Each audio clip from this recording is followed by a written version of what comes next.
Hello बच्चों, so let's read this question. It says complete the following table using concept of VBT. Okay. First of all हमें complex given है, coordination number 6 का एक complex है CR NH3 का whole 6 3 plus में, और इसका हमें ज्योमेट्री बताना है, हाइब्रिडेशन बताना है, और नंबर ऑफ अनपेयर्ड इलेक्ट्रॉन हमें गिवन है 3 है, और मैग्नेटिक मोमेंट निकालना है. ओके.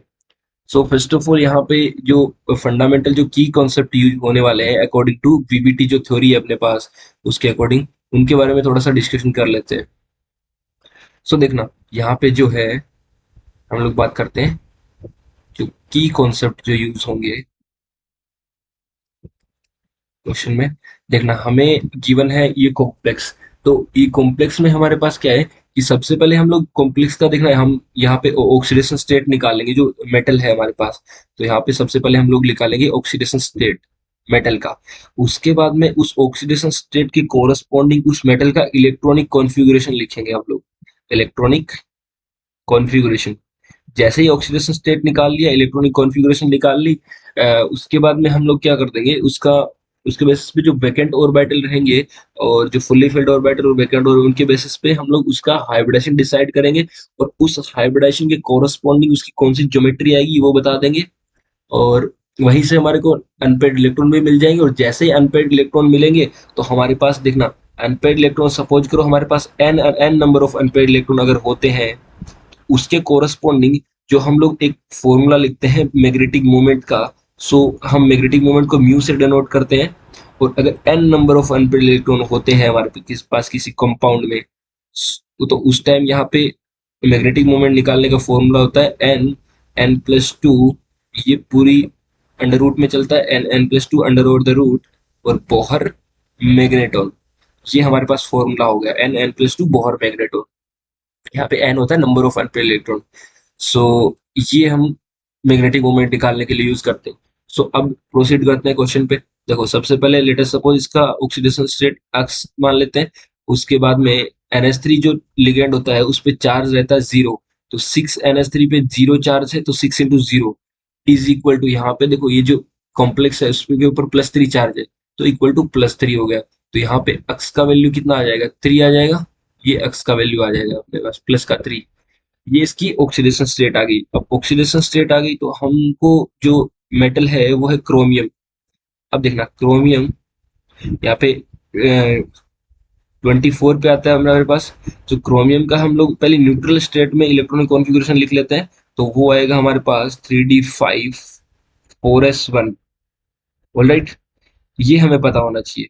इसके बाद में देखना हम लोग एक चीज बतानी है अपने को कि क्रोमियम +3 में लेके जाना है अब क्रोमियम को. तो जब क्रोमियम +3 स्टेट में होगा तो उसकी इलेक्ट्रॉनिक कॉन्फ़िगरेशन क्या हो जाएगी, एस में से एक निकाल दो और दो डी में से निकाल दो.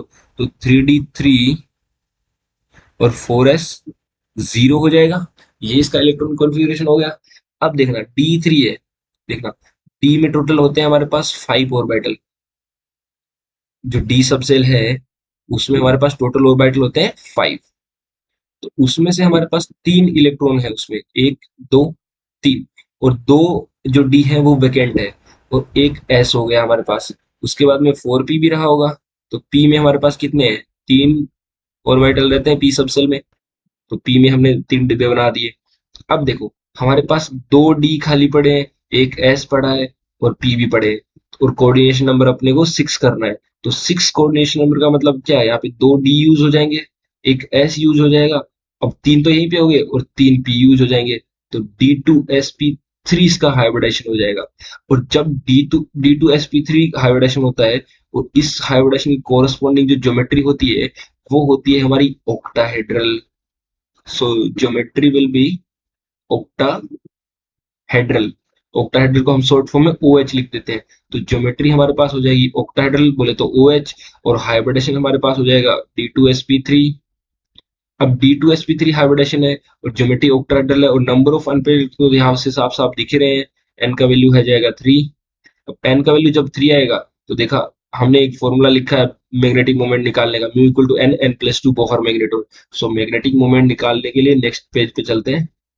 सो हमने फॉर्मूला बताया आपको, magnetic moment mu equal to होता है N n+2 under root the Bohr magneton.